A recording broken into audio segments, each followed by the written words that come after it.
Good evening, good afternoon, possibly even good morning, depending where you're joining us from. Welcome to the first Lacan Scotland of academic year 25-26.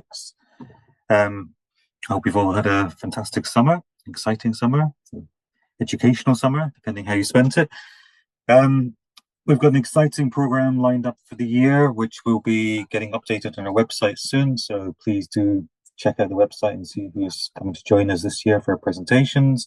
Most of them confirmed, a few yet to be confirmed, but we'll have the whole year's suite up very soon, I hope. But we're very lucky to be joined this evening, or today, for our first presentation of the year by Timmy Davis. Timmy is the founder of the Psychedelic Experience Clinic, as well as being going through his formation or analyst in training. And he's going to be talking to us tonight about the intersection of psychoanalysis and psychedelic drugs. Timothy, thank you very much for joining us tonight, and we will pass over to you. As usual, we will do around 45 minutes to an hour of presentation, and then we'll open things up for discussion. But for now, Timmy, the floor is yours. Thank you very much. So, yeah, hey everybody. Thank you so much for coming. I want to start by saying that it's a real honor and a privilege to speak here at a forum that I've so long appreciated and with a scholar that I deeply admire. So thank you, Calum, for inviting me and giving my opportunity to share these ideas on the psychoanalysis of the psychedelic experience. I hope that I can elucidate something of the weird and wonderful world of psychedelia to you all, and look forward to the discussion in which I'm sure I'll gain a lot. So it's worth saying I don't really consider myself a Lacanian, and certainly not a scholar of Lacan, recognizing just how deep the rabbit hole can go. But I have been deeply influenced by his work and the work of those who have provided thorough exegesis, extension, and application of his ideas. I'll try to stick quite closely to Lacan and the Lacanians, but I may skirt some other adjacent theorists, or you may hear their echoes. Some of my ideas follow from a number of contemporary women analysts, particularly the fantastic Anna Minozo and Avgi Sakatopoulou, in whose work I found articulations of ideas tangled up on the tip of my tongue for far too long. Rather than going off into the more recent and perhaps divergent directions that my thought is currently taking in the process of preparing a paper on the idea I'll be introducing towards the end of the talk, the idea of epistemic injury, and at some point a monograph, I'm instead going to come back, and I'm very grateful for the opportunity to do this, to my paper, New, Strange, Odd and Weird Perceptions, a Lacanian Approach to Psychedelic Experience, which was published in Lacunae, the Freud and Lacan Institute of Ireland's journal, back in 2020. In doing so, I will focus on and bring out the Lacanian influences on my thought, and I hope that you enjoy it. First, we'll begin by saying something about the substances themselves and the current policy context before we move on to thinking more psychoanalytically, at which point I will argue that psychedelic drugs have the capacity to precipitate experiences beyond the signifier and castration, which can both destabilize and open unforeseen possibilities for subjectivity. Towards the end of my presentation, I will use some clinical material from my work from the Psychedelic Experience Clinic and conclude by introducing the concept of epistemic injury, which I find useful in thinking about the potential difficulties that can emerge in the wake of psychedelic experience and how these difficulties relate to and shed light upon their utility as a treatment. So let's dive right in. What are the psychedelics? The term psychedelic is used to designate a set of psychoactive compounds, although the contents of the set and the criteria of inclusion and exclusion are contested. While there is much to be said about the difference between these substances, both in terms of their pharmacology and their associated signifiers, we will tonight speak only of the classical psychedelics, mescaline, LSD, psilocybin, and DMT, which is most frequently associated with ayahuasca. A number of other substances could equally be included, such as 2CB and 5-MeO DMT, but for ease, let's leave them to one side. We could also do an entirely different presentation on MDMA and another on ketamine, which sometimes both fall under the sign of psychedelic too. All of these substances are being studied in academic psychology and psychiatry and being developed as pharmacological interventions for hard-to-treat conditions. Psilocybin for treatment-resistant depression is the furthest along the 3 phases of clinical trials required to gain the approvals and licensing necessary for them to be marketable and prescribable to patients. It would appear that we're only a few years away from medical access, yet a social movement with contingents across the globe lobby for varying degrees of legislative liberalisation ahead of market authorisation, and with varying degrees of success. Psilocybin, which is, by the way, the active chemical in magic mushrooms, is available for prescription in special cases in Germany, the Czech Republic, New Zealand, Australia, and Canada. It's also available for prescription alongside another number of other psychedelics in Switzerland. In some US states, it has been decriminalized, and in Oregon and Colorado, there is the possibility for adults over the age of 21 to receive psilocybin in professionally guided settings without a medical diagnosis. Psilocybin-containing truffles are able to be purchased in the Netherlands, and the mushrooms have never been criminalized in Jamaica and Nepal. Here in the UK, fresh magic mushrooms were available for sale until 2005. Since that loophole was closed, they are legal unless you pick them to take to a police station.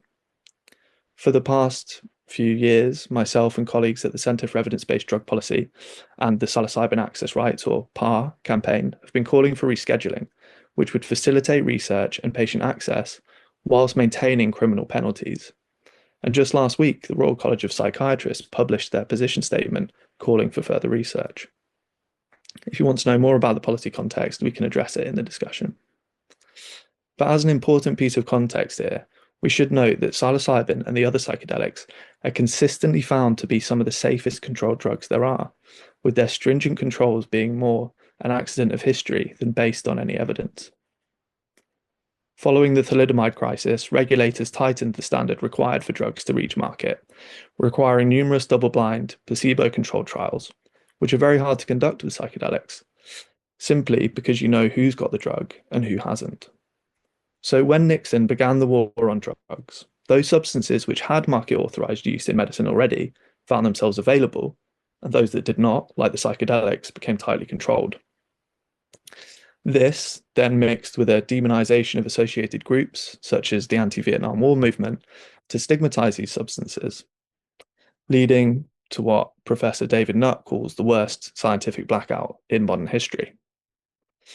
Professor Carl Friston has said that the lifting of restrictions will be looked back upon as inevitable as the decriminalization of homosexuality. Psychedelics in therapy and analysis.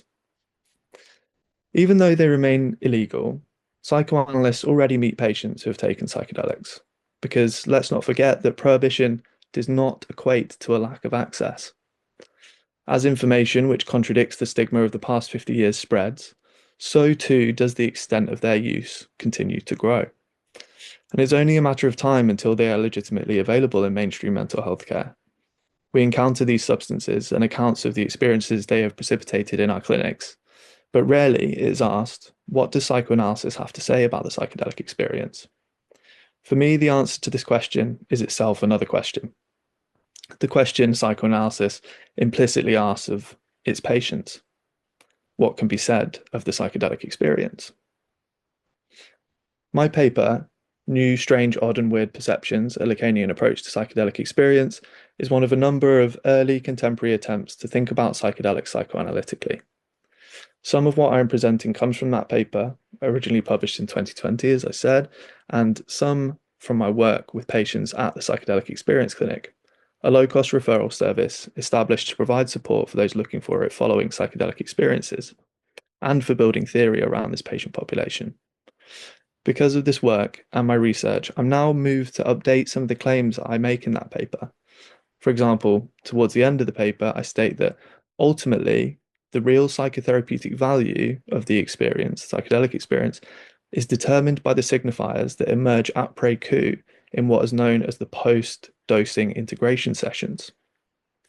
What I'm referring to is the fact that in clinical trials, patients receive the drug in the context of preparation and integration sessions with trained professionals before and after the day of dosing or the administration of the drug. The idea that the real therapeutic value of the experience is determined by the signifiers that emerge après coup in what is known as the post-dosing integration sessions is one I would now stay only partially loyal to. The emergence of new signifiers and their rearrangement is certainly therapeutic in potential, but in the hands of therapists of certain modalities, the production of meaning post-psychedelic experience may serve to close the unconscious and fix the subject in place, neutralizing its transformative potential. While this might be the right approach to take with certain patients, it's not always the most valuable orientation. In some instances, it is more appropriate and effective for the clinician and patient to keep an open relationship to the raw experience itself, flirting with proximity to its enigmatic kernel without shutting it down, an approach closer to contemporary psychoanalytic sensibilities. It's also the case that psychotherapeutic effects and subjective transformations are possible without necessarily requiring any post-dosing integration talk therapy. When psychedelics are taken outside of the context of a mental health treatment, which continues to account for the vast majority of use, they still harbour this potential. I use the term subjective transformations advisedly here, considering it neutral rather than necessarily always desirable, beneficial, or of course, what's best for the subject. I do, in fact, think there are good reasons why we should insist upon the necessity of post-dosing psychotherapeutic integration sessions in the research trials and clinical application of psychedelics. These relatively unpredictable substances, predictably inducing experiences of profound novelty for the subject, and while it's precisely this novelty that in this novelty their clinical value lies, those taking up the position of prescriber or administrator of a psychedelic substance to another have an ethical responsibility to provide a space for the experience to be held before, during, and after the acute effects. This to me is non-negotiable. The alternative is unethical to say the least, and there are drug developers motivated by profit hoping to reduce the costs of providing these treatments, especially those costs associated with the psychotherapeutic support that should be wrapped around drug administration. They would prefer to conceive of these substances as just pharmacological interventions, hours after which, and sometimes during, the subject can be left entirely to their own devices. This is dangerous and irresponsible. The clientele of the Psychedelic Experience Clinic are made up to a large extent of participants of clinical trials who have not received adequate care. But what we find is that often the destabilization suffered by these patients can be utilized within the clinic towards their therapeutic ends long after the experience has occurred, if they do receive the proper support. As we move forward, we will discuss why this is the case and how we can understand it psychoanalytically. But first, back to this point, how can we account for the psychotherapeutic effects and transformative power of psychedelic experiences that occur outside of the clinical context and independently of any explicit psychotherapeutic intervention? Well, psychotherapeutic effects are relatively easy to come by in the day-to-day world. A conversation with a friend, yoga practice, the sunrise, a good cup of tea can all provide a level of psychotherapeutic relief, and even, albeit very rarely, in the right conditions, can produce subjective transformations. A psychedelic experience can as well, but it is categorically different. It is different because of the specific way in which these substances affect the real of the body and the brain. LSD, for example, and the other classical psychedelics all bind to the 5-HT2A receptors of the serotonin system, producing a cascade of downstream effects that alter experience profoundly. Indeed, LSD is not a cup of tea, and while the sunrise can sometimes be sublime, LSD and the other psychedelics can be characterized as non-specific amplifiers of experience, meaning a sunrise or indeed even a cup of tea is much more likely to be experienced as sublime while you're under their influence. The neuropharmacological action of these drugs is one of disrupting something that could be considered the neural mechanisms of knowledge and certainty. My argument is, in Lacanese, that they amplify the real of the body. They amplify jouissance, amplify experience, essentially breaking apart all attempts at symbolization of what is occurring, breaking apart the symbolic and imaginary coordinates of the subject. Thus, the effect on consciousness seems non-specific because it is the very mechanism of what specifies things that is broken down. LSD and the other psychedelics do this in a reliable and repeatable way that sunrise does not, meaning that at high doses, they can undermine and upend everything you'd ever thought you'd known, and fundamentally alter your life forever by facilitating an experience of such overwhelming novelty that the mundane, such as a cup of tea, becomes experienced as an expression of the divine. Indeed, the literature reports numerous participants in clinical trials naming these experiences of some of the most spiritually significant of their entire lives, including the birth of their first child. We'll go into these psychoanalytic ideas in more detail later, but for now, let's slow down. The history of psychedelics. While many of these substances have a prehistory of thousands of years of indigenous use across the world, the word psychedelic was coined in 1956 by British psychiatrist Humphrey Osmond in correspondence with Aldous Huxley, author of The Doors of Perception. Huxley offered the rhyme, "To make this trivial world sublime, take 1/2 gram of the narrowtime." Osmond's response, "To fall in hell or soar angelic, you'll need a pinch of psychedelic," speaking to the possibility of both what have come to be known as good and bad trips. It's worth noting that psychedelic is a portmanteau of psyche and delos, mind and revealing, betraying perhaps Osmond's psychoanalytically based psychiatric training. At this time, when psychedelics were entering Western psychiatry, the field was shifting. Frustrated with psychoanalysis' seeming inability to treat the growing numbers of alcoholics and psychotics filling treatment facilities, psychopharmacology offered hope. Osmond's treatment model, the psychedelic model, consisted of administering high doses of psychedelics to facilitate mystical experience in patients, with the experiences of divine union themselves understood to have psychotherapeutic effects. Other investigators were administering smaller doses in order to lower defenses and allow the emergence of unconscious material that could be worked through in an adapted psychoanalytic model of therapy referred to as psycholytic or mind loosening. So what do we prefer? Personally, I think the term psycholytic refers nicely to the metapsychology of the drug action, as we will see, whereas psychedelic perhaps speaks more to its phenomenology. And in terms of psychotherapeutic model, I think there is space for both in the clinic of the future.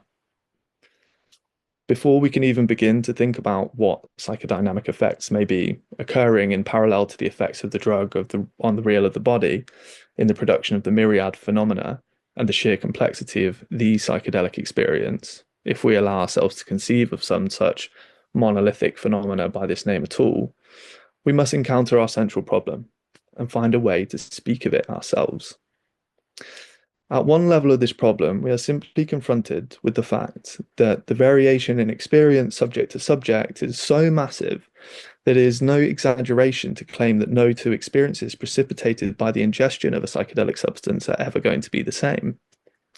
Beyond the specifics of substance and dosage, with their relative intensities, durations, and of course the typical trajectory of come up, peak, plateau, and descent, with intensity often rising and falling in waves throughout, meaning that psychedelic effects rarely progress in a linear fashion, all these effects produced by the drug in the real, the infinite variability of psychedelic phenomena is determined according to non-drug specific factors, or what are known as extra pharmacological factors.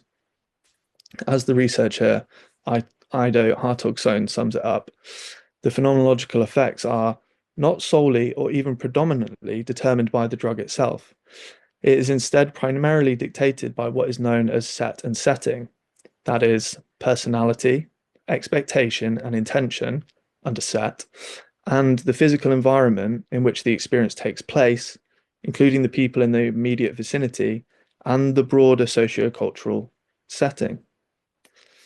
In other words, the individual subject's particular imaginary symbolic system and the real context in its entirety. The way Rick Luce puts it is that the subject is the cause of the effect. While it's true that medical interventions are generally mediated by the symbolic and imaginary coordinates of the subject, the psychedelics represent a limit case in this regard. What I mean is that there are some interventions that affect the real of the body directly in a way that is almost devoid of symbolic mediation.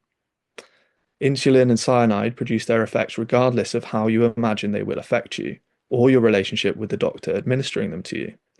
Whereas the efficacy of SSRI antidepressants is much more variable, being related to transference to the doctor and the meaning of the substance to the subject, etc. This is the nature and mechanism of the placebo effect. Psychedelics, as I said, are a limit case here. They have been conceived of as super placebos, as suggestive technologies. The phenomenology of the experiences, and certainly the affective valence, are, as just mentioned, almost entirely determined by the set and the setting. This means that the history of these substances and their effects cannot be disentangled from the expectations of the patients ingesting the drugs, but more importantly, from those of the researchers studying them who pass these expectations on. What we have is a set of substances with effects massively dependent upon the subject and those signifying chains coming from the other that determine them. In the late 19th and 20th century, a number of psychologists and psychiatrists experimented with a plethora of psychoactive substances, assuming that they could produce a temporary psychosis in themselves that could be used to model, study, and understand the experience of madness. They used tea, alcohol, cocaine, nitrous oxide, and mescaline. Thus, the primary expectation foisted on the psychedelic subject receiving the drug in the context of Western psychiatry at the time was that they would experience a period of madness.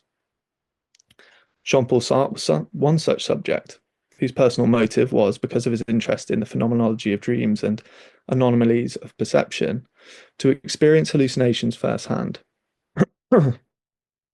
Simone de Beauvoir quotes Daniel Lagache, who administered the mescaline to Sartre at St. Anne's Hospital in 1935, as telling Sartre that he would behave oddly for a few hours, suggesting that while the experience was not dangerous, it would be mildly disagreeable. Following the experience, which one can assume was indeed mildly disagreeable, Sartre experienced persistent hallucinations of being pursued by crabs or lobsters, which, in his analysis with Lacan, were interpreted as to indicate a fear of becoming alone that he had struggled with for some time, a sentiment that certainly informed his philosophical imagination. Daniel Lagache expected these substances to induce a sort of temporary psychotic experience in the subject, and that's what happened. And in 1956, we have Osmond expecting to induce mystical experiences in these alcoholics with therapeutic aims and producing the phenomenology that he expected. His expectations came from an indigenous spiritual ritual context in which he first experienced a psychedelic drug. And Osmond himself later administered it to Huxley, who was very interested already in the work of Swami Vivekananda and the idea of a perennial mystical core of all religions, even before he took the drug, setting the stage for the writing of Huxley's trip report, The Doors of Perception, which would frame the mescaline experience in mystical terms, arguably influencing all subsequent generations to the present and into the future. So while the differences might be reducible to the different symbolic and imaginary contexts of the drug administrations, what is fundamental to the effects of the drug on experience that unites them beyond their differences? Beyond specific individual experiences, can something be said of the psychedelic experience as such? Let's ask Lacan. Lacan on psychedelics. I've still found no definitive evidence of Lacan tripping himself, but he doesn't have nothing to say about the psychedelic experience. Perhaps because he was undergoing his medical training at the St. Anne Hospital when Lagache administered Sartre the mescaline, and because, of course, psychedelics was such a hot topic during his lifetime. Lacan refers to hallucinogens a handful of times and only once to a specific psychedelic substance. He mentions LSD in 1967, the summer of love, when a moral panic was stirring in the United States. Lacan comments on a news story, typical of the time, implicating LSD in a murder trial during a lecture called The Place, Origin and End of My Teaching. He comments on the case, and I quote, I'm making some use of the notes I made on the train for your benefit. My paper wasn't the only one on the train. There was a copy of Francois lying around, so I glanced at it. Claudine, you know, that pretty French girl. I don't know if she was strangled or stabbed, but in any case, there was an American who quickly disappeared, and he's now in a mental home. Much good that will do him. Let's think about it. He's in a mental home, and a psychoanalyst goes to see him. It does happen because he's a member of a very good society. So, what do we find? We find LSD. Seems he was high as a kite when it happened. LSD, but even so, LSD can't completely mess up the signifying chains. Or at least let's hope we find something acceptable. We find something they call a murderous impulse, and we find that it is perfectly articulated within a certain number of signifying chains that were quite decisive at one moment or another in his past. End quote. Lacan states that LSD can't completely mess up the signifying chains, indicating that it may be able to mess them up, but not entirely. Lacan is saying that psychedelics can at least partially disrupt the subject's determination by the signifier. And what is it that messes up the signifying chains? Of course, it is the real. The ego against experience. Here I want to introduce the ego and stage it as in conflict with the notion of experience as such. That is experience spelt with a big E, a concept that lies at one end and spreads across a spectrum with a much smaller E experience at the other end. I'll do this by mobilizing a few Lacanian concepts, jouissance, the real, and the semblant, so that we may begin to build an understanding of the psychedelic experience. The notion of jouissance has been called, following the later Lacan, the central concept of psychoanalysis. It is a term used to designate a kind of excessive pleasure-pain combination in a single package. While there are reasons why Lacan chose the term jouissance for this constellation of ideas, which could be characterized as the dark matter of psychoanalysis, including its relationship to legal ownership, orgasm, and more, it is often simply translated as enjoyment. Arguably, as is typical, something is foregrounded and something is lost with this translation. And I think that equally, and I'm putting this forward here, I think that it could equally be translated as experience.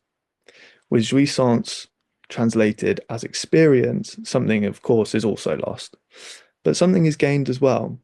And indeed, we end up here with a way of approaching the significance of the idea of experience as such with fresh eyes. Think about it. One can experience something too much or too little, have too much or too little experience of it. The jouissance of the body becomes the experience of the body. The signifier drains the body of experience, etc. A total loss of jouissance is a total loss of experience. An immersion in experience can be overwhelming, etc. It fits, and it resonates with the notion of inner experience in Bataille too. It also casts an entirely different light upon the idea of psychedelic experience. The psychedelic jouissance doesn't really have the same ring to it, but this is the way that I conceive it. One could, of course, protest that jouissance and experience merely coincide rather than being identical, to which I would challenge my interlocutor to show me an instance of jouissance outside of experience, and to name an experience without some relation to jouissance. Jouissance is never absent from experience, only modulated. So here for now, and for our purposes, I want to stick with this use of experience, maintaining the related meanings of the concept of jouissance as we begin to approach the psychedelic experience. So what then is experience? Well, jouissance is understood as a phenomena of the real, and in particular, the real of the body. What does this mean? The real can be thought of as resulting from the imposition of the symbolic and the gaps inherent within it, which, in a sense, produces an excess which is disruptive to it. In this way, it's a kind of effect of the symbolic. But it can also be thought of as pre-symbolic, as something that predates the advent of the symbolic and the subject. Whichever way it's conceived, either as pre or post symbolic, the real is that which resists symbolization absolutely. It is that which is impossible, traumatic, and insists and resists all attempts of the symbolic and imaginary to neutralize it.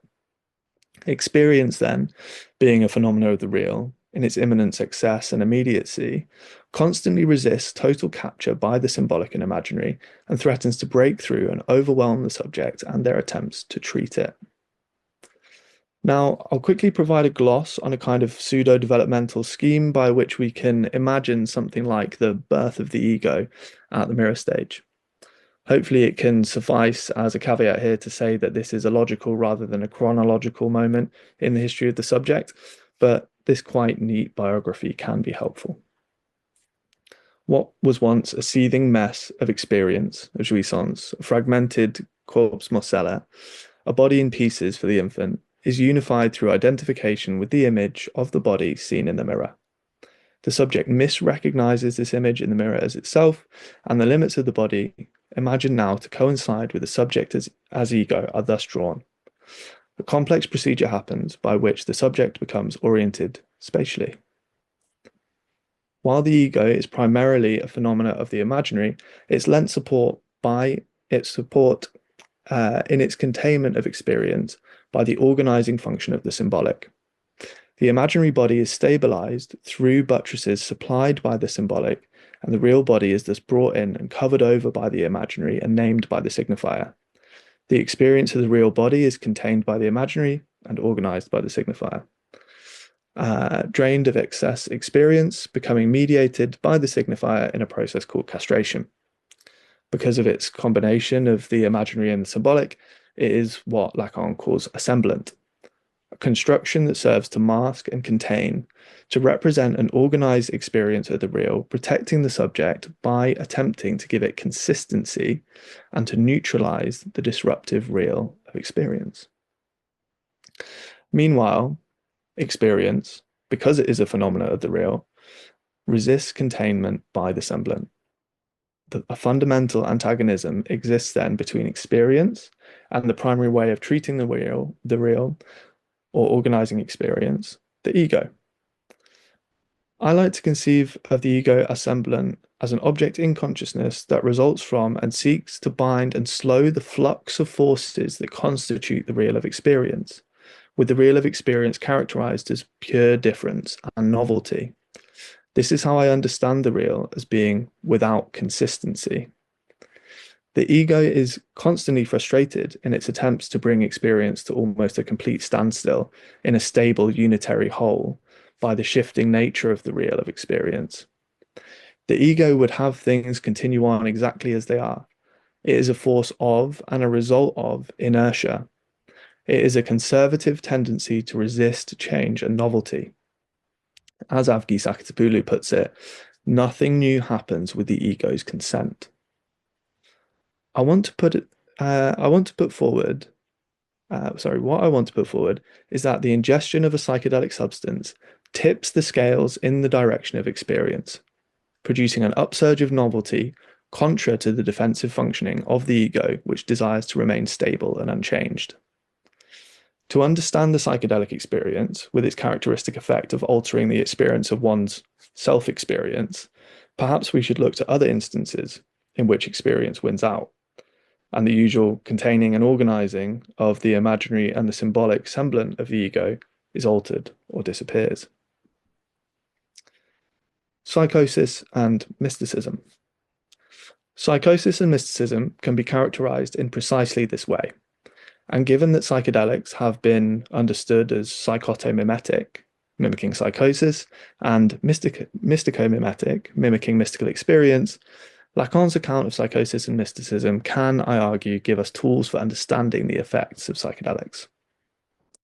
Let's then take a look at psychosis before we move on to mysticism, and then we can loop back round to think about psychedelic experience as such.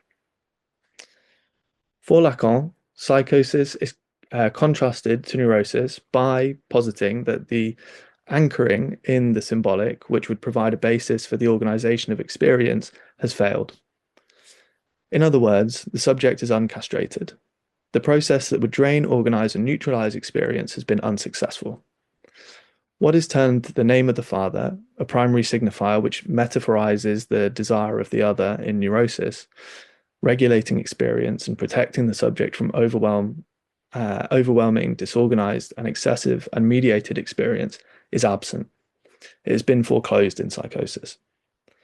Without the anchorage in the symbolic, which the name of the father would provide, the ego is fragile and the subject vulnerable to overwhelming, unregulated, and disorganized experience.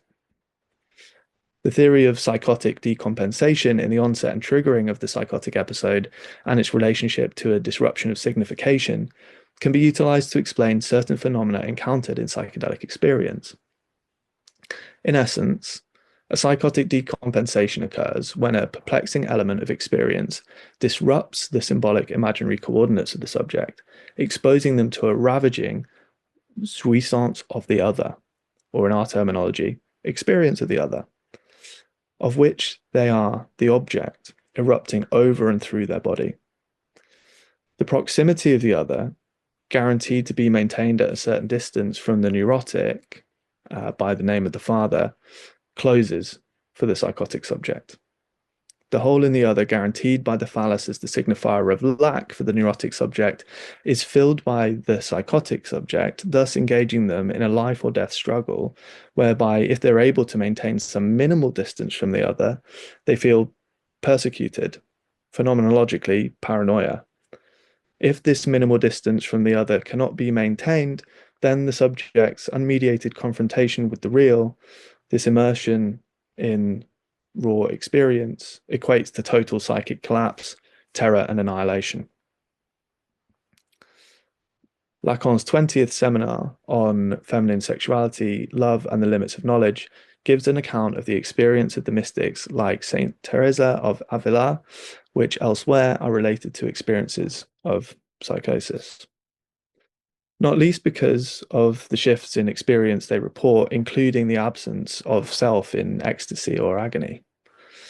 Lacan's theorization of these experiences relies upon the idea of an other jouissance available to castrated subjects, that is, neurotics, i.e., those grounded in the symbolic by the name of the father and protected from the proximity of the other, and thus the approach of the real with its concomitant anxiety by the phallus of the signifier as the signifier of lack.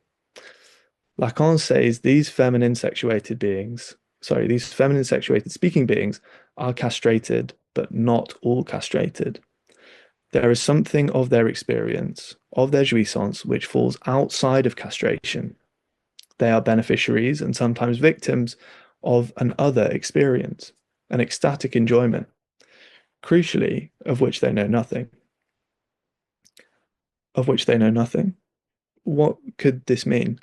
My interpretation, what I take this to mean, is that this experience, this jouissance, is beyond the signifier, language. It is ineffable.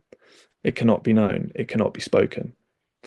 Perhaps Lacan had not only read the lives of the mystics, but also the theories of William James, who characterized mystical experience precisely this way. Although he also characterized the mystical experience as having a noetic quality, a quality of a direct experience of truth. Not a kind of discursive knowledge, but perhaps a kind of gnosis. What, if any, relationship is there between psychosis and mysticism in Lacan? Well, what we find is that both pertain to kinds of jouissance beyond the phallus, experience beyond castration. In psychosis, without the protection of the phallus, the subject is exposed to and made object of the jouissance of the other, a form of jouissance that can be considered non-phallic, characterized as being invasive and overwhelming precisely because it is unspeakable. Whereas the experience of the mystics for Lacan is characterized by an experience of other jouissance, a kind of supplementary, extra-phallic jouissance, which the experiencer, sexuated as feminine, knows nothing, or in other words, can say nothing, and can also experience as overwhelming. Both of these kinds of experience are beyond the signifier, beyond castration, and so cannot be known, cannot be spoken.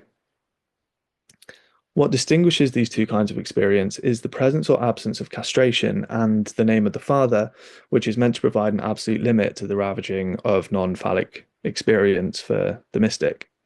In psychosis, where it's absent, the subject is uncastrated and so unprotected from a direct and mediated encounter with the real, leaving them open to the experience of the other.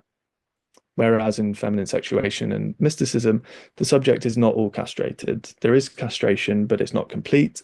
There is some experience that escapes organization by the signifier. Now, this does not necessarily mean that the mystic is entirely protected. Their imaginary symbolic system can come undone, I want to argue. This other experience, this ecstatic experience, an experience of being beyond or outside of oneself, experiencing perhaps a switching of places and of oneself perhaps as the other, can in some sense be understood as exposing a loose thread that, if pulled, could unravel the entire knotting together of the imaginary and symbolic coordinates of the subject. And that this, I argue, is possible regardless of which side of the graph of sexuation the subject finds themselves.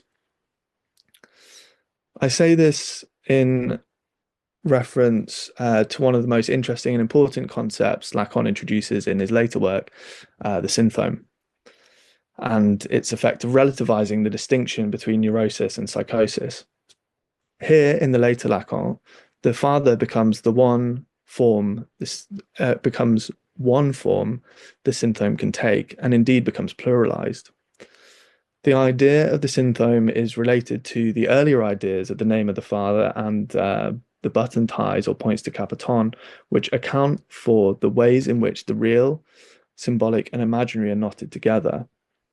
While the name of the father is one common and shared way of knotting together the real, symbolic, and imaginary, the synthome is a singularly creative way the subject knots them together to organize and regulate experience, which is not dependent on the phallus as the signifier of lack. Indeed, in the absence of the name of the father and the phallus as the signifier of lack, unique forms of subjectivity, albeit possibly but not necessarily more fragile, are able to be constructed. A synthome is constructed to either create a space of lack, a distance from the other, or to channel jouissance in such a way that life becomes livable without being exposed to the ravages of unmediated, disorganized experience. Without experience being organized and channeled, it is senseless. But with the creation of a synthome, experience gains a semblance of sense, or at least the subject finds a way to live with and enjoy nonsense. Joyce's writing, his art, allowed him to join in with the social link. It acted as a supplement for the gap that was missing in the relationship between the real and the symbolic. So, what does this have to do with the psychedelic experience? The psychedelic experience is my basic claim that the ingestion of psychedelic substances precipitates an aberration in the subject's field of jouissance. This aberration, experienced as new, strange, odd, and weird perceptions, has disruptive effects on the subject's symbolic and imaginary system.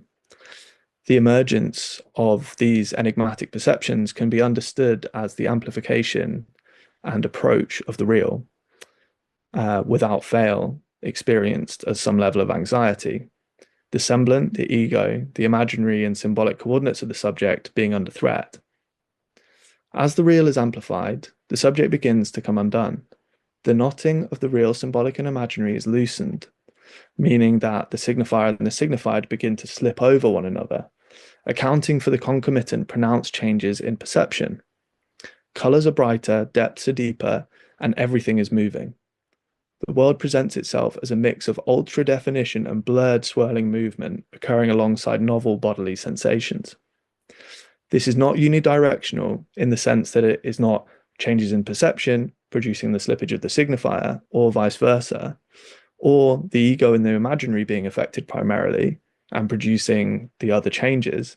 Instead, all this is concomitant and simultaneous, a kind of parallelism in which can be accounted for by the linking together of the real, symbolic, and the imaginary, and how this becomes loosened. experience emerges which stretches the limits of the imaginary, attempting to contain it, and the ability of the signifier to name and organize it. When this slipping begins, the symbolic buttresses of the imaginary and the button ties anchoring signifier to signified are loosened. There is less stability of meaning and certainty. Due to the disruption of the symbolic, the identity buttressing function of the ego ideal crumbles and falls away, leaving the subject within a world more dominated by the imaginary, where self-other differentiation is weak, much like in the experience of psychosis. The imaginary is put under pressure by the real, which pushes up against it, attempting to incorporate as many of these changes as it can, providing a last barrier of defense against the real that would break it apart. These fluctuations of the imaginary are experienced as changes in the limits of the body and identification. We find experiences of transitivism, identification with objects, the barriers between self and other and environment less stable and often more expansive. This is precisely the meaning of Lacan's misrecognition in the mirror. The subject is not coincident with the limits of the body in the imaginary. The imaginary can and does spread out over all sorts of different objects and others. Think of the child who cries when a vase is smashed. Is this the shock of the loud noise? Is this the loss of an object to which they were attached? Or is this a narcissistic injury in which the identity between the vase and the body is implied?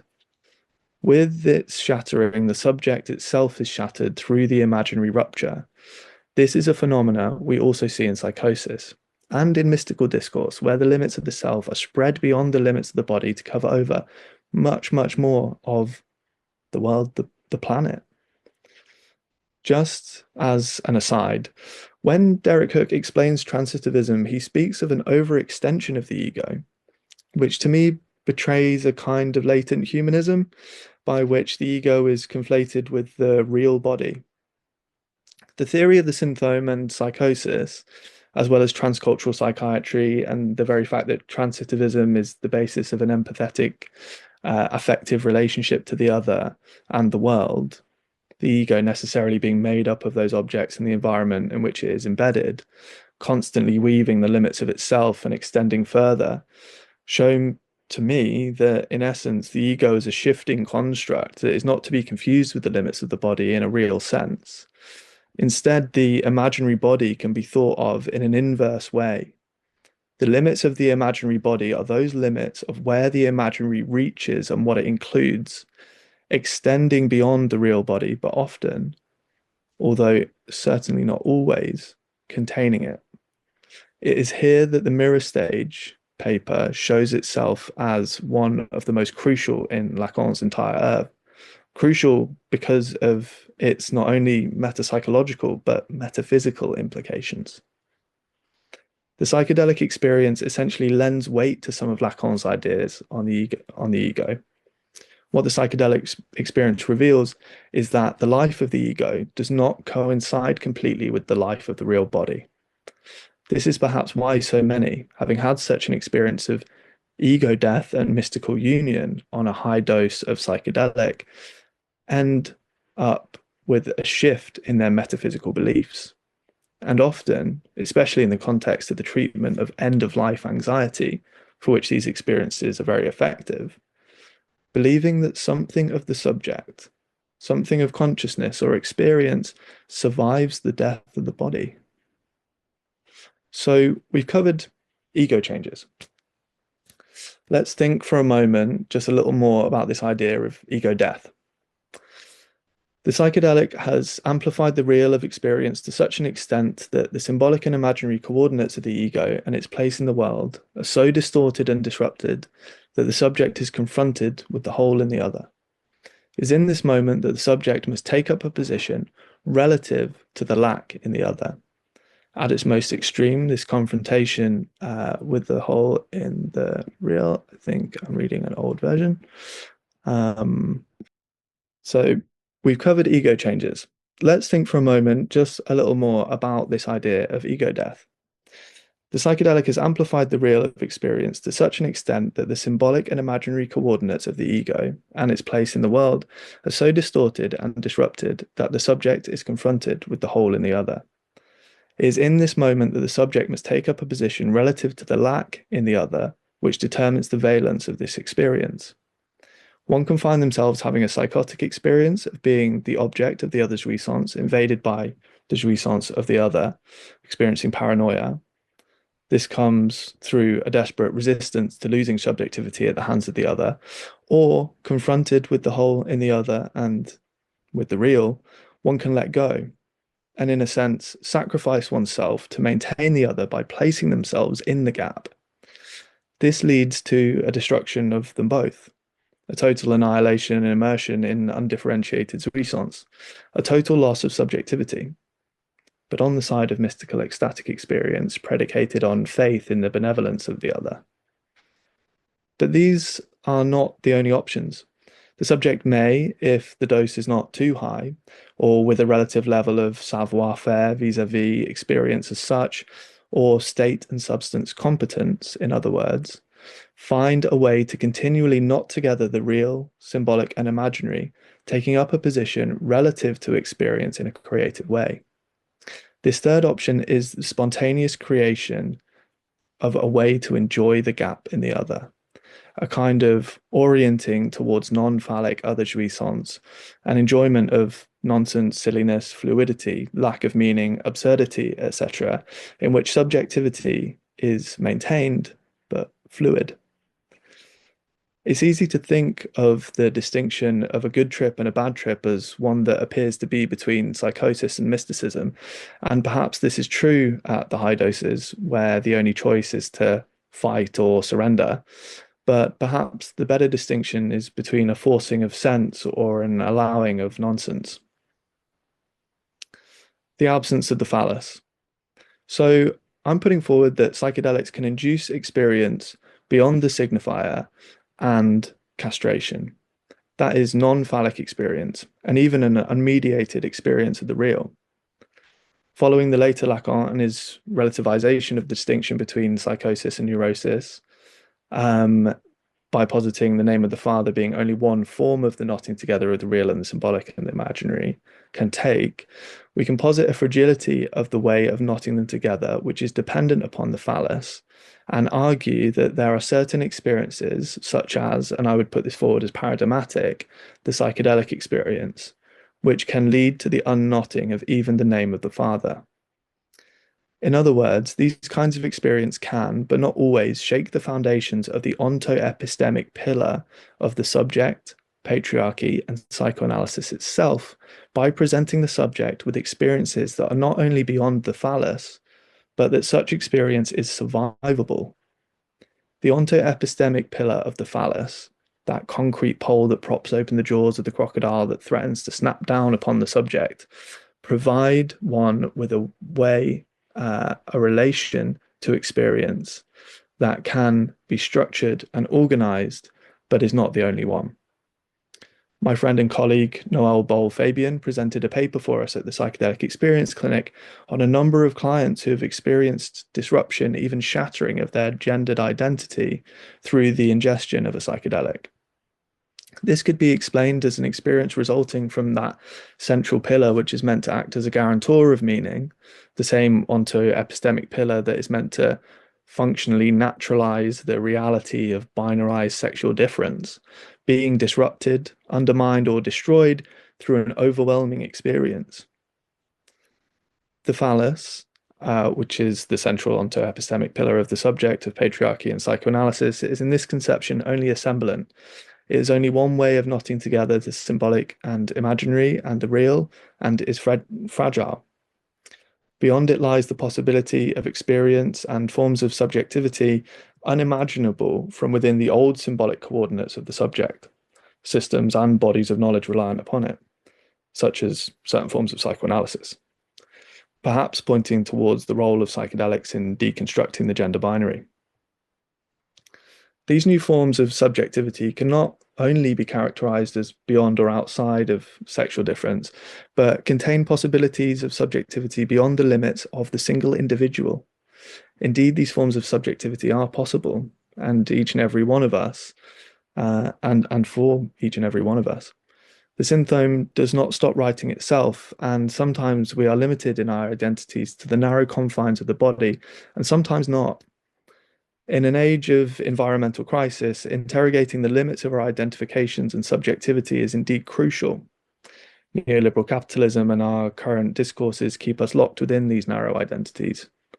Experiences beyond the phallus allow us the possibility of rewriting ourselves beyond these isolating confines.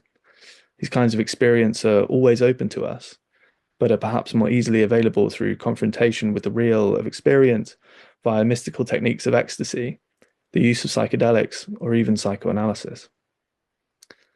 Epistemic injury. Before concluding, I want to briefly introduce a concept that is useful for thinking about the patient population we encounter at the Psychedelic Experience Clinic. I'm not going to go into any detail on a clinical case, but I will tell you briefly about one client. Perhaps we can talk about it in the discussion. A number of clients arrive saying that during psychedelic experience, they've had an experience of abuse that they understand as a memory. Yet this memory does not fit with the rest of their understanding of themselves, their life, and their relation and the relationship it pertains to. The question they raise and put to the analyst is one concerning the reality of their experience, and implicitly the question of whether their own experience can be trusted. How can I know what is real? They ask. One such client, having undergone an intense series of psychedelic experiences, said that alongside an indeterminate but very intense experience, a signifier emerged that he had been anally raped by his father. This idea named an experience of unmediated jouissance of the other. The semblant of the father, once positioned as a benevolent guarantor of meaning, prohibition, and castration that metaphorized the desire of the other and organized jouissance, failed in this experience and became instead a mad and rapacious other without limits. The client was destabilized.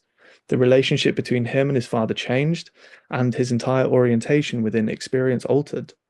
He could no longer trust his own memory, perception, or sense-making abilities, and feared to fall into madness. He reported, as many of the patients we see do, feeling as though he had broken his brain. As we have seen, it is possible to have experiences that one's habitual ways of understanding simply cannot account for. Under these circumstances, either the experience itself must be denied, or the symbolic and imaginary coordinates must be withdrawn. When this happens, conviction in one's own ability to know, one's own epistemic capacity is put into question. The only thing that is certain is the experience of this aberrant perception. That perception, which brought everything else into question, definitely happened, and in a sense feels more real than real. Perhaps a quality related to that noetic quality reported by William James in The Experience of the Mystics. Indeed, proximity to the real is what lends the feeling of realness to experience generally. Too much distance and everything feels flat and dead. With too much proximity comes anxiety and potentially overwhelming intensity. The experience is too real. What is the clinical utility of such an experience? With the ego and its sense-making capacity stalled due to the unknotting of the real, symbolic, and imaginary, the subject is indeed destabilized, forced to experiment with new ways of knotting them together, to organize and channel an otherwise overwhelming jouissance, opening the possibility for new forms of subjectivity to emerge. Most often, in the throes of psychedelic experience, the impromptu, makeshift knotting of the real, symbolic, and imaginary that occurs is one that precipitates subjectivity not as paranoid terror, but as jubilant laughter. This is an improvised way the subject finds to treat and channel jouissance, which would otherwise ravage them, and equates to the way the clinician treats epistemic injury. The clinician must help the subject construct a syntome, a way of knotting together the real, symbolic, and imaginary so as to create a gap, some distance from the other, or channel experience, essentially constructing a way of enjoying the nonsense of the real, of experience of such, or at least living with the not knowing, constructing a kind of savoir-faire or not knowing by playing within experience and its relationship to language. In this way, the subject may find a way to enjoy nonsense, indeterminacy, and fluidity, even to the point of momentary loss of subjectivity and raw experience, trusting that they will survive. The loosening of the knot that precipitates subjectivity and the experience of the dissolution of the ego can be experienced as a kind of death, preceded by terror or accepted willingly. The inevitable re-knotting that follows such an experience, as long as the real of the body survives, can feel as if one has been reborn, or is coming to life for the first time as someone new, the symbolic and imaginary having reorganized the subject in relation to experience. This phenomena is shared with near-death experiences. In conclusion, the ingestion of a psychedelic substance acts upon the real of the body to loosen the knotting together of the real, symbolic, and imaginary, which, depending on the substance, the dosage, the stability of the subject, and the context, can lead to a multiplicity of different experiences. Sometimes mystical union, sometimes paranoia, but most often laughter. What links these possibilities is their relationship to the unspeakable and vitalizing substrate of experience as such. The psychedelic substance amplifies experience, calling on the subject to perpetuate itself through a continual makeshift knotting that would attempt to account for the expansive changes it is undergoing in response to exposure to novel experience. Following such an experience, the subject may return to essentially the same place, or may be altered forever. As such, these experiences pose risks to the stability of the subject, which simultaneously open it up onto an infinity of unforeseen possibilities for subjectivity. In the clinic, there are two approaches that can be taken to the psychedelic experience, one which would attempt to shut down its disruptive effects by either ignoring it entirely or attempting to pin it down and fill it with signification and meaning, neutralizing its ongoing potential for facilitating subjective transformations, or keeping open a relationship with the experience as a horizon of sense that can be mobilized to keep the unconscious open and the subject creative and alive through a modulation of its relationship with the vitality of raw experience beyond sense. I will now conclude by answering the question we began with. What can be said of the psychedelic experience? Admittedly, I've said a lot, and there is much more that could have been said. Indeed, much more that I want to say, which is kind of my point. So, in answer to the question, what can be said of the psychedelic experience, my answer is not everything. Thank you very much for listening. Brilliant. Thank you very much, Timmy. We're going to open to questions now. As usual, I'm going to kick off the questions, but if you do want to ask a question, please stick your hand up and we will unmute you, and you can join the conversation. I think possibly, I don't usually say this, but possibly given the topic tonight, it's worth reminding people that this will be going up on YouTube. So if in the discussion you want to share anecdotes about your psychedelic experiences, you're very welcome to, but I'm just warning you, it will be on YouTube for posterity. So just be mindful of that before you do.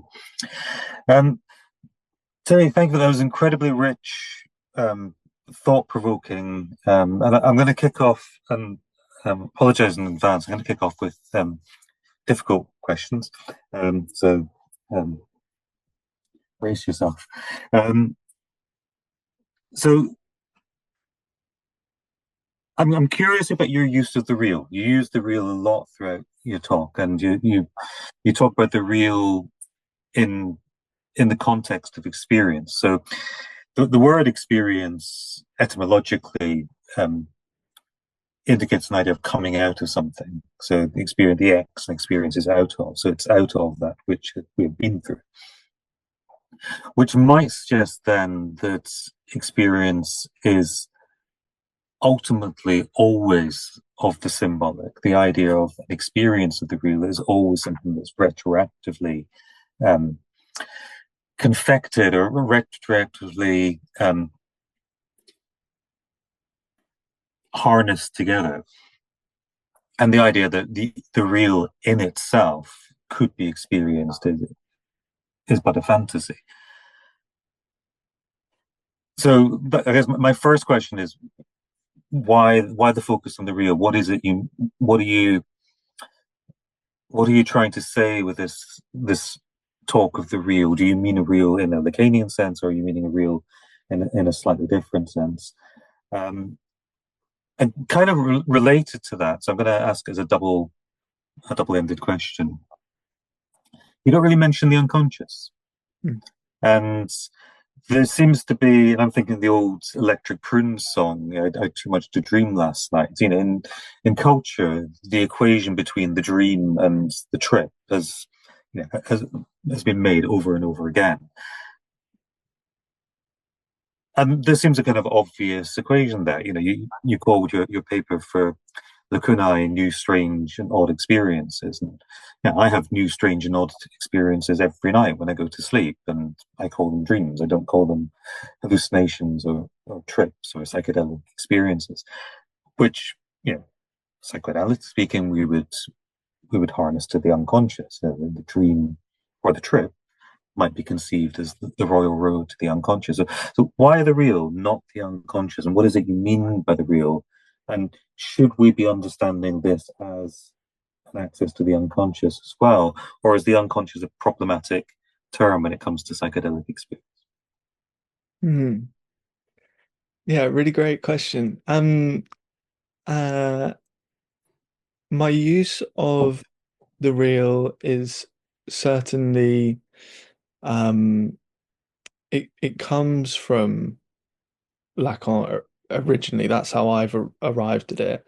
But I've later sort of supplemented it with, some of my thought around Deleuze and Guattari, thinking of, you know, kind of it being equated with the unconscious, this kind of like productive, almost like elan vital ground of being, which feels very psychedelic. It is, what people report. It's also kind of related to um, Michel Henry's critique of psychoanalysis, where and also Jean Laplanche, where there's sort of something underneath. There's something there that insists phenomenologically. It's like it's you just can't escape it. It's happening. How does Henri put it? Sort of like auto-affective immanence. It's something that appears as itself and is just undeniable, kind of like the cogito or something like this. He does some interesting things with it. Um, and those experiences that one can have on psychedelics feel like touching something that is pre or extra conceptual. It's all categories and all distinctions break down, um, but it's productive. So as you're sort of approaching this thing, or as this thing's approaching you, depending on which way you want to put it, um, these more extreme, complex elaborations, like dreams or the, complex hallucinatory phenomena of psychedelics, um, in my conception, are trying to cover over this thing, which is actually the unconscious, which is this shifting affectivity, that isn't bound by any sort of um, individualized limit that could be confused with the body. And I think that that's where Lacan's idea of the extimate is super interesting and important. Um, it's like this idea that you could be so immersed in experience that any distinction between the inside and the outside is completely gone. There's just experience. And these things, these elaborations of individuality and this is my experience, this is their experience, that kind of thing come later and on top of it. which I know from like a traditional, let's say, like, or orthodox Lacanian perspective, um, is kind of sacrilegious because the real is an effect of the signifier and can only be sort of posited, uh like dark matter, like we see its effects, and so we know it's there. um I also think, along with Professor Oliver Davis at Cork, that there are two ways of thinking about the psychedelic experience and psychedelic therapy. One is aligned with how I've tried to present it, experience as such, um, that perhaps also aligns with a number of different Lacanian thinkers of what actually unites us beyond identity is a sort of experienced singularity that's shared with everybody. This sort of like lack that everybody has makes us unique, but connects us, um, which I really like. The therapeutic effects um, and political import of the psychedelic experience are by relativizing one's perspective, seeing that one has a sort of reality tunnel, and so does everybody else. That is what makes it therapeutic. That is what makes it interesting and important. And then there's this other way of thinking about it, which is much more aligned with a kind of Jungian, or you know, perhaps some sort of like bastardized classical Freudianism, where there would be real meaning somewhere in these images, and if we can just break the code, then we can find out the truth of the subject or something like this, um, which to me, um, not that the first way doesn't, but sort of lends itself to a kind of like guruism a lot more. It's a position of knowing and mastery and that kind of thing, whereas the first is, this is about nonsense, this is about production, this is about creativity, non-discursive affective experience. Um, yeah, hopefully that answers something. Yeah, no, absolutely, and I would agree with you in terms of that distinction, and the way you're leaning in that distinction. I think that bringing that Deleuzian aspect into, I think, is really helpful as well to, particularly thinking of our audience, to add that clarity that, we're not talking in a purely Lacanian idiom. We're trying to talk through a Lacanian idiom to beyond Lacanian idiom. And that terminology. I wonder if immediacy is maybe a slightly more useful term than experience, in the sense that experience the real, I think, is always just as um, a way of speaking confusing for people working within a Lacanian field. The idea of immediacy, to me, seems to be kind of what you're getting towards. And that such an immediacy would still, in the post psychedelic experience, I can't remember the precise term you used for that, a kind of um, post administration experience would still need to be well, need to be would still be recuperated into the symbolic through talking about it. Is that, am I kind of grasping it? No, no, absolutely. It's this question of what can a psychedelic experience do? What can be made of it in the clinic and in a life, and that kind of thing. Um, there really were so many things that I wanted to put in this talk that I had to leave out. Um, One is around this distinction between like poiesis and copoiesis, and um, this idea that if there is a continual sort of like knotting of immediate experience, so that there's some semblance of subjectivity through the contortions of the psychedelic experience, um, essentially kind of what we're talking about there is um, a ongoing production of a delusion.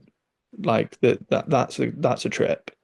Mm. Um, Somebody frantically trying to make sense of their position in the world and this kind of thing. And I'll tell you, like, I've worked a lot of festivals doing harm reduction. So sort of providing a space where people who are having very difficult crises, whether related to psychedelics or otherwise, will come in. Sometimes people are just in a completely different world. Like in the most extreme scenarios, they're just not there in a way that feels different to somebody that's coming in sort of acute florid psychosis. Like you can tell the difference to some of the time. Um, but it's a similar kind of thing. It's like, this poetic individual knotting, this kind of theory of one of what's going on. Um, but then in the clinic, what is allowed to happen is for a person really to be bound back into a kind of social link where you've got the analyst and this person that's trying to make sense of this experience working it out together. Mm. And as long as the analyst can sort of hold back and say, well, I know you experienced something. I wasn't there and I can't experience it, but I can hear you and say, well, was it like this? Like, and not, that's why I think the later Lacan is so important there. Like, it's not about interpretation. It's closer to the cut and a co-poetic kind of thing in a more Laplanchian kind of idiom, I guess. Yeah, that's really helpful. Um, I've got a ton more questions, but I don't want to be selfish, and I see there are other people who want to ask you questions, so I'm going to open things up. So, Cooper, I think you have a question for us. Hi, thanks for your talk. I've got two questions. One pretty general about Bataille, and then the other one more specific, but still related. So I was wondering, you mentioned Bataille very briefly, and I was wondering to what extent his texts have been helpful in, his thoughts on mysticism and experience and communication, the relation between the two, um, erotism, and then how does that relate possibly? Well, first of all, how do you see Bataille and Lacan uh, and their respective differences on the limits of experience? Um, and how might that relate to your point about moving beyond the gendering that we might find in psychoanalysis or in the theory of sexuation? Because it seems like you were sort of working towards this idea of um, non-differentiation or a non-gendered experience. And I don't know if Bataille would help there or not, but Yeah, it's very, very good questions. Thank you very much. Um, this is kind of what I was hoping for in the questions, both from what you've asked, Callum, and what you've asked me for being brought up to the limit of my knowledge. And yeah, the work of Bataille has been, especially erotism, has been very influential on me, and inner experience. Uh, I have to say that borderline between um, sexuality and death, and this idea that there's a kind of primary um, continuity between subjects is what spoke to me the most. And that finding ourselves in these experiences of discontinuity um, create a sort of um, terrifying magnetic draw to that experience of continuity again. We're sort of like, well, I think about it with Das Ding as well. We're sort of like pursued by this seductive thing that would destroy us, but that we really want, and there's creative potential in that. Um, how it relates to gender with the Bataille thing, I'm not sure. Maybe you could help me think about that. But the ideas of gender that are in there for me um, are, yeah, again, to do with this kind of like state of undifferentiation where there's just no categories and distinction that can be drawn, and they lose all meaning. And at the times where they're not totally meaningless, it's because you're suddenly finding yourself identified with somebody that is normally so different from the normal subject position that you would take, um, which is how I understand other jouissance. You know, uh, Teresa is trying to explain an experience in the first person of how she imagines it must have felt to be herself being penetrated by the other, which is actually the position that she was in. Do you see? She was like, she was the other, and then she's trying to experience what it was like to be God penetrating herself, but can only do that from the place of herself. And of course, like, obviously, she was trying to avoid being burnt in the Inquisition. So that probably had something to do with how she was explaining it. Um, yeah, the idea of gender as semblant, and the real as sort of bursting those bubbles, I guess is where I could go with that. But maybe you want to say more. I mean, I think the thing that comes to mind about gender is that I think we, with Lacan in mind, we often underestimate to what extent experience is modified by the symbolic. And so there's a suspicion, I think, that can arise as to whether the way we speak about experience or the way we try to imagine the experience of others is actually mediated by signifiers, and those are gendered signifiers.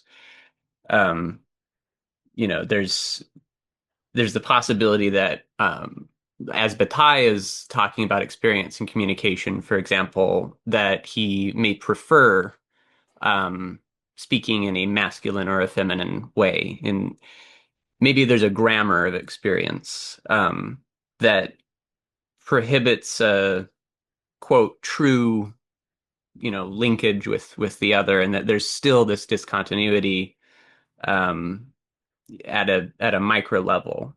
Um, and so I wonder how um, we might avoid that invisible structuration that it's really hard to see, because you can feel like you're talking about a raw experience when it's really the result of a learned, um, you know, uh, way of reading or a way of interpreting. Hmm. I think there's something really interesting there about Joyce, and about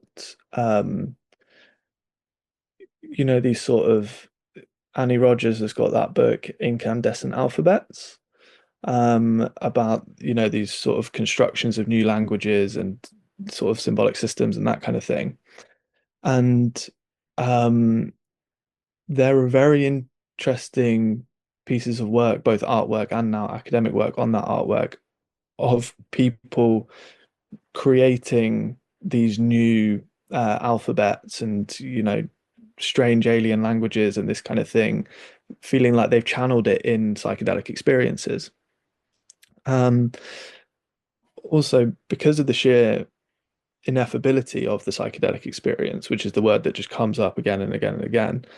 Um, sure, you've got people like Huxley and others that write trip reports and this kind of thing. More often than not, you haven't got people talking about them. You've got people playing music about them. You've got people painting about them, like these kind of things. And, you know, maybe an open question about whether that micro distinctions of gender can be avoided through those mediums or not. But I think that's what they're trying to do, perhaps, to express something that needs new categories to be expressed, or you know, just can't be in the with the current tools of tools of the master kind of thing. Um, yeah, it's interesting. Thank you. Thanks, Cooper. Any other questions from the audience? Leon, I wonder, you kind of indicated at the beginning that you had questions to ask, but you've gone silent on us. We've got Ray. Ray, please. Unmute and I'm gonna leave the camera off because my hair is messy. My quick thing to add or to ask, but I don't know if it's really, yeah. Is there research, sorry, with transgender people and non-binary people, specifically talking about gender in the psychedelic experience? That's a very good question. I would definitely point you towards Noel's work, Noel Bolfabian. Okay. Just because that paper won some awards. It's just a clinical case. It's good. And yeah, frustratingly, we weren't able to publish the talk itself that has a couple more cases that are very similar after she gave it at the Psychedelic Experience Clinic, just because sensitive clinical case material. But there are people like Alexander Belser and also Nick Walker that think a lot about queerness and psychedelics. There's a whole book written about it. I haven't read it. Both in terms of representation and that kind of thing. There's also the book that I was published in with Cameron Adams called The Psychedelic Mysteries of the Feminine, which is a kind of Jungian thing, but there's our paper and another that talks about the role of psychedelics in disrupting the gender binary. Unfortunately I can't give you more than that. I'm sorry. I'm gonna turn this on for a second. Anyone, if people who are in positions of power can help get trans people involved in telling their experiences in psych as patients, that would be amazing. I mean, it's a money issue. It's an access issue. Trans people don't have as much money to afford psychedelic therapy. Really expensive. That'd be awesome. Absolutely. I mean, really expensive in the places that you can get it, and in the majority of the world, it's just not possible for anybody unless you're willing to go an illegitimate route and potentially put yourself at risk. At the hand, I could tell you another bit of case material where somebody went to an Airbnb that was rented out by somebody that was going to share 5-MeO DMT with them. And during the middle of this very intense but short experience of 5-MeO DMT, the facilitator had rented this Airbnb, lit some sage, and it set the fire alarm off. And they didn't know how to turn it off because it wasn't their place. So this person's there in the very, very intense throes of this experience with this person trying to smash down the fire alarm while it's saying in speech, the building's on fire, evacuate the building, the building's on fire, evacuate the building. So yeah, there are risks of going illegitimate routes. It's really, really expensive in the places that it is able to be accessed, and there's absolutely issues of access for marginalized communities, including trans and queer people. And there are a number of people in the psychedelic sort of community that have that sort of front and center of their mind. And I agree. I hope more people pay attention to that too.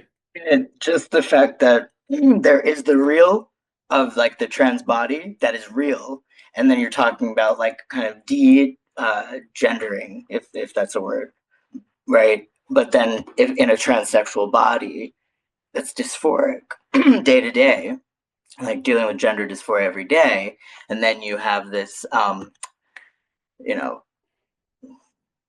experience of losing the confines supposedly of the binary in this experience, then what is this different, the physical real that you literally feel in your experience in your body while you're tripping or not? Yeah, so it'd be good.